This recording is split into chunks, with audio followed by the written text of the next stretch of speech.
Bom dia, irmãos e irmãs, mais uma vez na nossa escola dominical, com muita alegria, nós estamos nos aproximando do final da temática que abordou as igrejas, inicialmente as 7 igrejas do Apocalipse.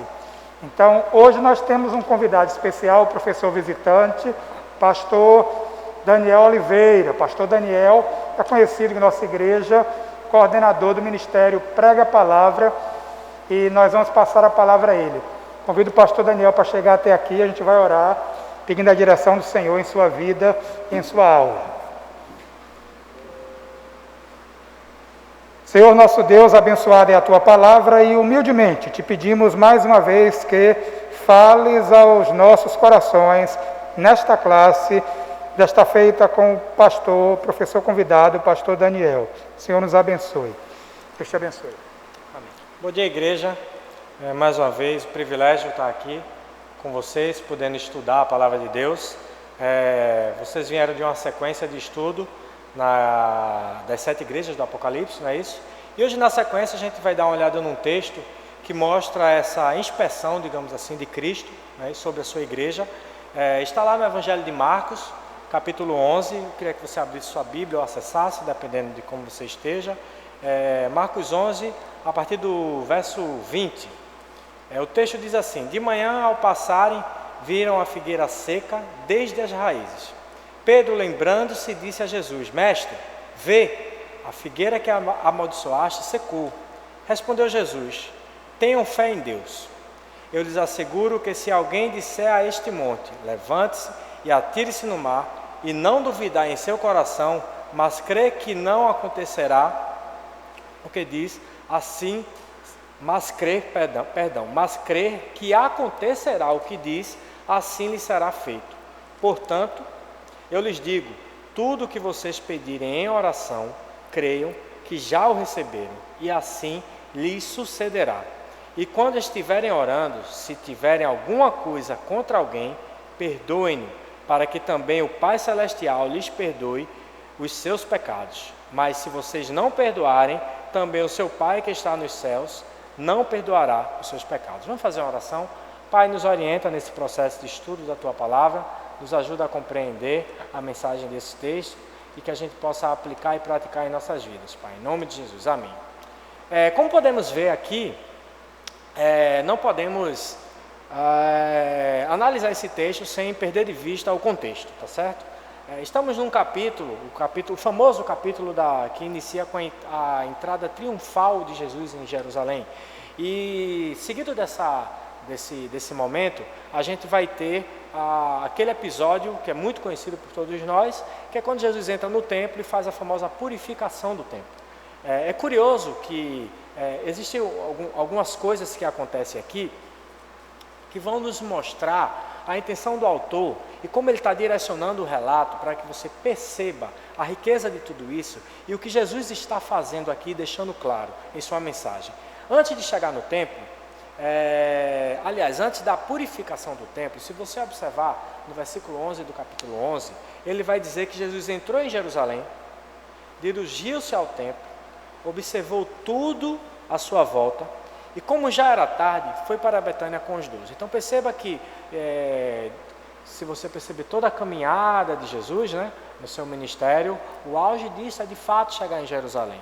E em Jerusalém, a gente vai ter essa ruptura, inclusive, com o pensamento judaico da época, de que o Messias viria para dominar e viria para ser essa figura de libertação política com poder. E contrário a tudo isso, a gente vai ver um Jesus que, ao mesmo tempo que ele está chegando e subindo para o auge em Jerusalém, e agora no templo, ele vai ter uma ruptura com todo o sistema religioso que estava sendo praticado ali, e a ruptura será muito maior com o pensamento deles, porque ele vai caminhar para o processo da cruz, ele vai ser rejeitado pelos líderes religiosos, preso pelas autoridades civis da época, ele vai ser morto para só assim, então, ressuscitar.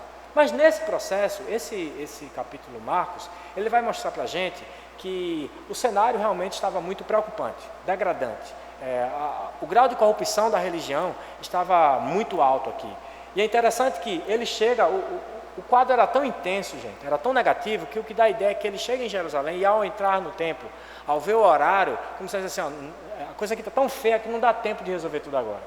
E o fato é que Jesus sai, dirige-se a Betânia provavelmente para passar a noite lá, descansar com sua equipe, digamos assim, e no dia seguinte, sim, ele volta para entrar no templo. E é interessante que, a partir daí, tem um episódio que acontece curioso, no mínimo curioso, né? Jesus vendo, a partir do versículo 12, você vai ver que quando eles saem de Betânia, né, eles vão ter fome e eles vão ver uma figueira com folhas. E ao chegar lá e verificar que a figueira não estava com folhas, Jesus vai e lança a sentença, digamos assim, para aquela figueira no versículo 14. Observe lá. Então ele disse: ninguém mais coma do seu fruto. É muito interessante o que está acontecendo aqui, porque se você parar para observar, existem alguns princípios que estão sendo trabalhados pelo autor do texto. Algumas coisas ele está querendo deixar claro sobre quem é Cristo, o seu modelo de operação. E essa conexão de Cristo sendo o Filho de Deus, o próprio Messias, e com tudo isso, sendo o próprio Deus, sendo Deus, ele tem algumas qualidades que estão claras, atributos de Deus que estão presentes desde o Antigo Testamento, como por exemplo, a firmeza e a fidelidade da sua palavra. Não sei se você observou, mas antes de entrar em Jerusalém, ao se aproximar de Jerusalém, logo no início do capítulo, você vai ver que Jesus dá algumas orientações para os seus discípulos. Ele dá meio que o script, né? Vão, a partir do versículo 2, se você observar, ele vai dizer: vão, entrem, vocês vão encontrar um jumento amarrado, ninguém jamais montou, desamarre. Quando alguém perguntar a você, você vai dizer: o Senhor está precisando. E aí é interessante que os apóstolos obedecem o que Jesus fala, e ao chegarem a fazer todo o processo, tudo acontece exatamente da forma que Jesus falou. E é um claro recado, é como se fosse assim, olha, ligou agora o modo de aprendizado, né? Eles estão passando por um processo de discipulado muito intenso. Aliás, quando, lá no capítulo 8, digamos assim, que é a grande virada do livro do Evangelho de Marcos, quando Jesus pergunta assim: quem os outros dizem que eu sou? E eles vão dizer: um profeta, Elias, João Batista que ressuscitou. E Jesus diz: e vocês, quem vocês dizem que eu sou? Ele diz: tu és o Cristo. Essa afirmação era muito forte, era dizer assim: tu és o Messias aguardado, tu és o Messias esperado.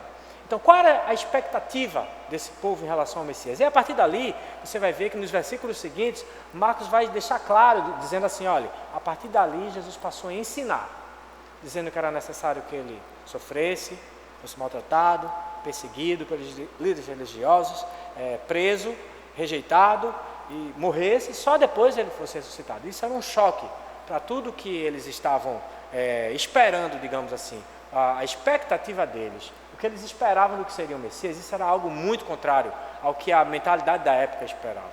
Então, desde cedo, o evangelista está querendo dizer o seguinte: olha, esse Jesus que é o Cristo, ele tem a propriedade da fidelidade de vida, e o que ele fala se cumpre. Se ele disse lá atrás que ele vai ser rejeitado, que ele vai ser preso, que ele vai morrer e vai ressuscitar, isso vai acontecer. E aí a gente está chegando agora no momento que está muito próximo disso. E mais uma vez, Jesus dá uma demonstração de que o que ele está ensinando e o que ele está falando vai se cumprir, vai se realizar. A gente já fez estudos, exposições, a gente já tem visto toda a ação de Deus na história da humanidade, e essa propriedade ela é muito específica do nosso Deus. Nosso Deus, ele é fiel. E ele cumpre o que ele fala. A gente viu isso na vida de José. A gente viu isso na vida de todos os outros representantes que vieram no seu nome. Ele é fiel em sua palavra. O que é que Jesus está fazendo aqui no seu ministério na terra, gente? Ele está mantendo o seu caráter. E ele está dizendo: olha, percebam, observem o sinal, o que eu falo se cumpre. Então, nessa pequena demonstração de que a palavra se cumpre, a palavra de Deus ela é fiel e ela realiza o seu objetivo, ele continua agora com o relato da entrada do templo. E antes de entrar no templo, ele vai ter essa experiência com a figueira. É muito importante para você entender o que está acontecendo nesse momento da gente. Ele vai dizer: olha, essa figueira não vai dar mais fruto. Esse texto que a gente está lendo é exatamente imediato após ele ter entrado no templo, ter feito a limpeza, digamos assim, a purificação. E a gente sabe, vocês já conhecem esse episódio, quando Jesus entra e vai acusar eles de terem transformado um local de oração num covil de ladrões. A gente sabia, a acusação de Jesus era grave, o sistema sacerdotal, a liderança religiosa estava completamente corrompida, existia uma moeda específica no templo, então provavelmente no pátio ali que era para ser usado para a oração dos gentios, estava sendo praticamente uma feira e um câmbio, onde as pessoas vinham, era um momento de festa, então vinham judeus de vários lugares, eles precisavam trocar as moedas pela moeda que era aceita no templo, então todo esse comércio estava sendo feito ali dentro, animais sendo vendidos para serem sacrificados, então um lugar que foi feito, estipulado para algo muito, muito honroso, foi transformado, foi completamente corrompido.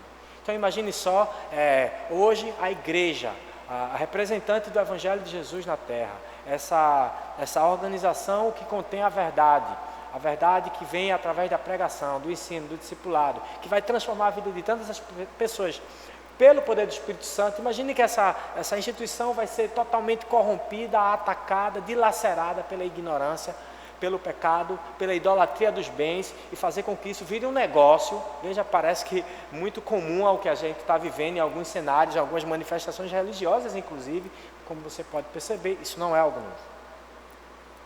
E como você pode perceber também, isso é muito condenado pelo nosso Deus.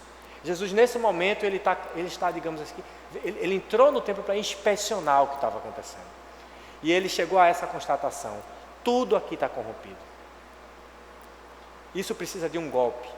E aí essa figueira, gente, ela é usada como uma metáfora. Ela é usada como uma ilustração para provar aos apóstolos: percebam tudo o que está acontecendo ao nosso redor, entendam o que vai acontecer. Da mesma forma que o que Jesus está querendo dizer da mesma forma que eu disse que essa figueira vai secar, se eu disse que ela vai secar, e ela vai secar, o que eu estou dizendo a respeito de toda essa religião, o que eu estou dizendo de tudo que eu vim fazer, o que eu estou dizendo de toda a transformação que vai englobar a nova aliança, isso vai acontecer. E aí esse texto que a gente está estudando agora é, digamos, a comprovação documental, mais uma vez, da demonstração dessa propriedade de Cristo, de o que eu falo, se cumpre. O que eu falei do scriptzinho lá, de vocês arrumarem o jumento, prepararem tudo, não aconteceu da forma que eu falei?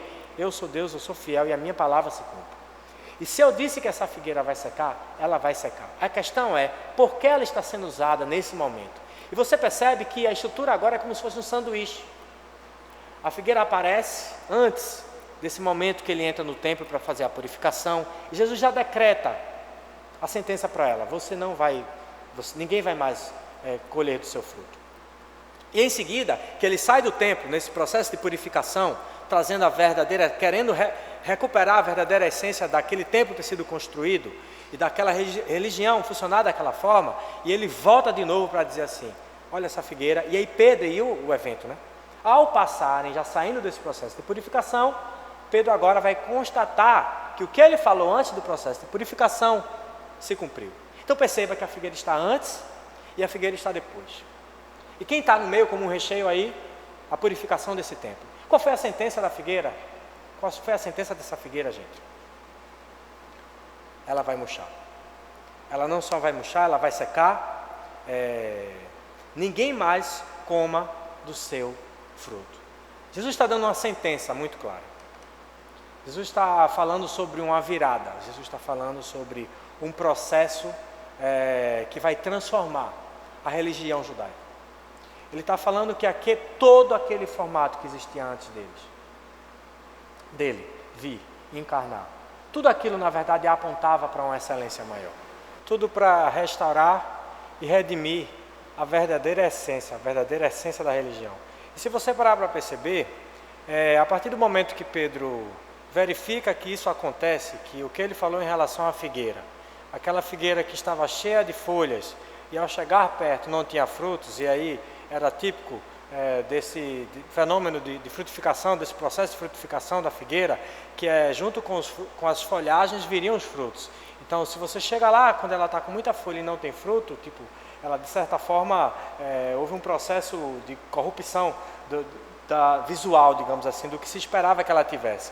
E Pedro, ao ver que o que Jesus falou em relação à sentença dela que aquilo realmente concretizou, se a palavra de Cristo mais uma vez se concretiza, e ele é fiel àquilo que ele sentenciou, a partir daí Jesus vai tratar esse fato, ele vai então explicar esse milagre que ele usou como uma metáfora, na verdade, para explicar o processo que a religião judaica estaria passando por causa dessa corrupção e automaticamente nesse processo de purificação que Jesus faria na cruz. E ele vai dizer, perceba que ele não vai tratar mais sobre a questão do templo, ele não vai tratar questões específicas sobre o problema da corrupção financeira, sobre a corrupção religiosa, e ele simplesmente vai tratar o assunto em questão do que deveria ser. E da mesma forma que ele disse, aquela casa era para ser chamada uma casa de oração.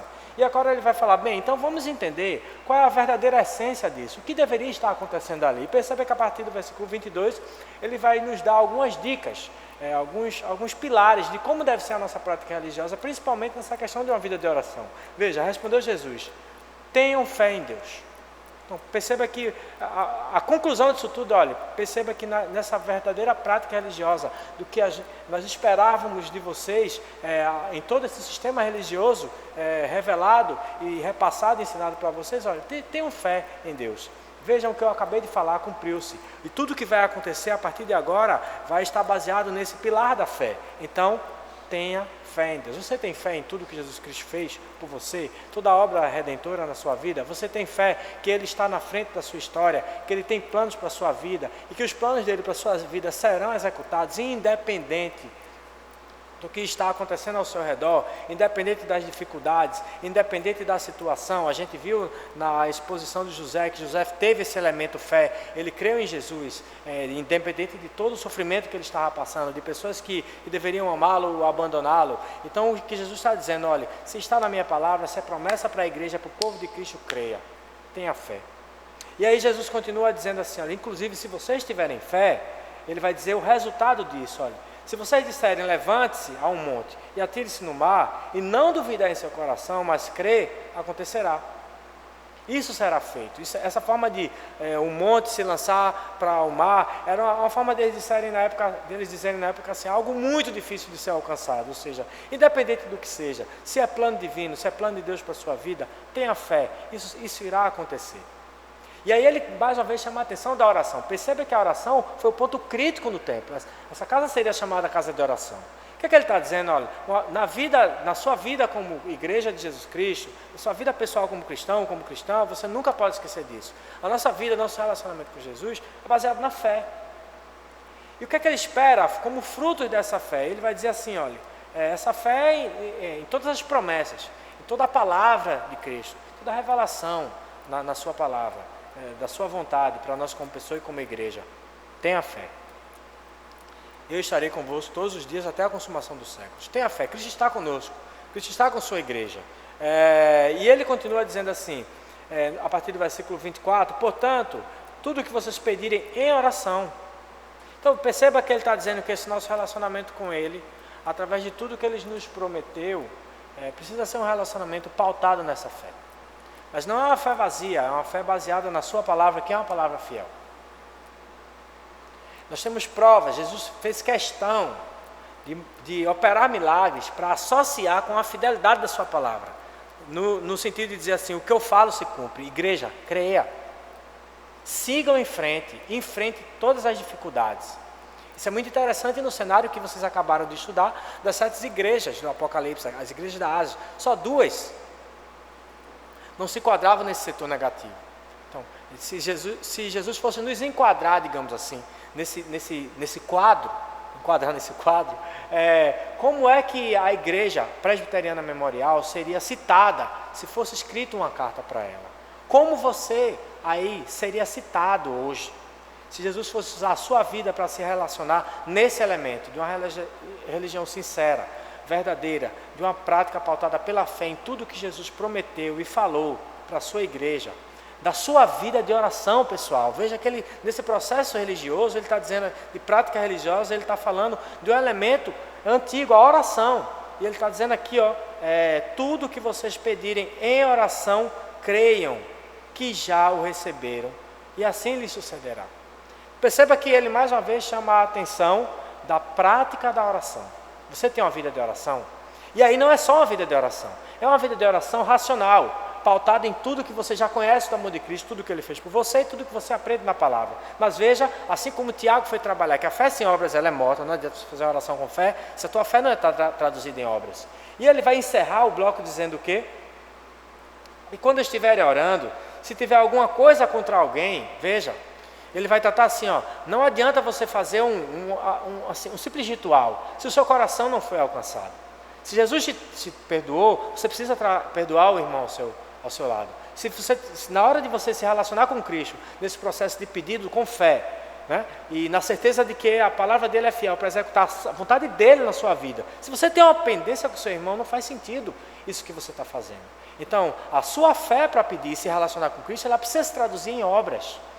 Então, a fé que eu creio em Cristo, ela precisa ser traduzida em ações, na minha vida como um todo, em todos os meus relacionamentos como pessoa, precisa alcançar. E aí ele continua dizendo o quê? Quando vocês estiverem orando, se tiverem alguma pendência, né, perdoem, para que também o Pai Celestial perdoe você, porque senão não faz sentido o Pai Celestial não te perdoa. Aí a análise dele é o seguinte: como você tem a certeza e a crença de algo de perdão que você não consegue executar por alguém. E aí, mais uma vez, ele está chamando a atenção sobre uma religião falsa, uma religião corrupta, uma religião vazia. Não é essa a religião que nós vivemos. Não é essa a vontade de Deus para a nossa vida. E esse é o grande ensino dessa lição dessa manhã. Eu diria que nós precisamos simplesmente guardar isso. Oração de fé que gera perdão. Então, religião de fé que resulta em ação. Então, a fé sem obras ela é morta. Jesus está nos conclamando: acessa a igreja que tem uma vida de oração, que crê na sua palavra e que traduz isso em atitudes concretas. E que isso comece a partir de nossas casas e alcance toda a nossa comunidade. Espero que Deus nos abençoe, que abençoe a vida de vocês, que nós consigamos tornar isso uma prática real em nossa vida devocional, nossa vida religiosa e nossa vida pessoal. Deus nos abençoe. Vamos orar. Pai, obrigado por este momento. Obrigado pela Tua palavra. Obrigado por esses desafios, Pai, e que realmente possamos viver essa religião sincera, essa religião pautada na Tua palavra, fiel que se cumpre, com fé nas Tuas promessas, e enquanto isso, traduzindo tudo isso em obras, Senhor Deus, que alcance as pessoas ao nosso redor, traduzindo o Teu amor em nossas vidas. Em nome do Teu filho amado Jesus. Amém.